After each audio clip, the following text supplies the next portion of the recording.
This is Engadget. Here's what's happening in the world of technology.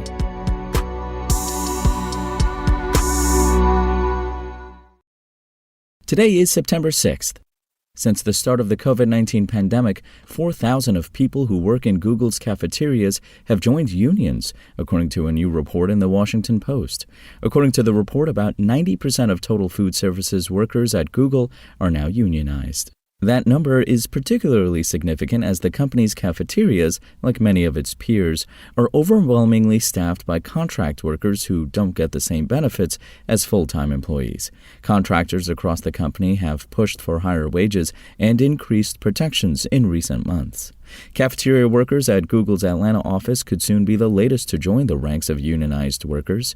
Workers employed by a contracting firm called Sodexo reportedly told their manager they plan to unionize, and Sodexo said they would not block the move if a majority of workers supported it. It's unclear when an official agreement may be reached, but a spokesperson for Unite Here, the union representing Google's cafeteria workers, told the Post they were hopeful that we can quickly reach an agreement on a union contract.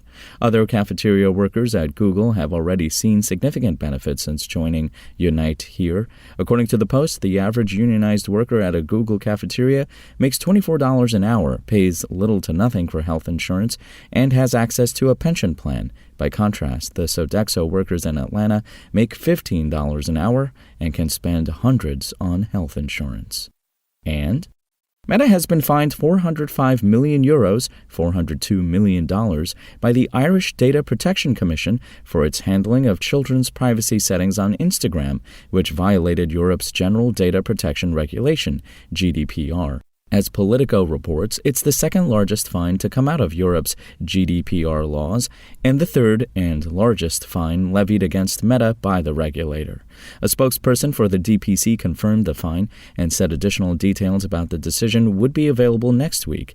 The fine stems from the photo-sharing app's privacy settings on accounts run by children. The DPC had been investigating Instagram over children's use of business accounts, which made personal data like email addresses and phone numbers publicly visible. The investigation also covered Instagram's policy of defaulting all new accounts, including teens, to be publicly viewable. This inquiry focused on old settings that we updated over a year ago, and we've since released many new features to help keep teens safe and their information private, a Meta spokesperson told Politico in a statement. Anyone under 18 automatically has their account set to private when they join Instagram, so only people they know can see what they post, and adults can't message teens who don't follow them. We engaged fully with the DPC throughout their inquiry, and we're carefully reviewing their final decision. The fine, which Meta could still appeal, comes as Instagram has faced intense scrutiny over its handling of child safety issues. The company halted work on an Instagram Kids app last year following a whistleblower's claims that Meta ignored its own research, indicating the app can have a negative impact on some teens' mental health. Since then, the app has added more safety features, including changing default settings on teen accounts to private. If you want to catch the latest tech news as it's happening, check out Engadget.com or tune in again every weekday.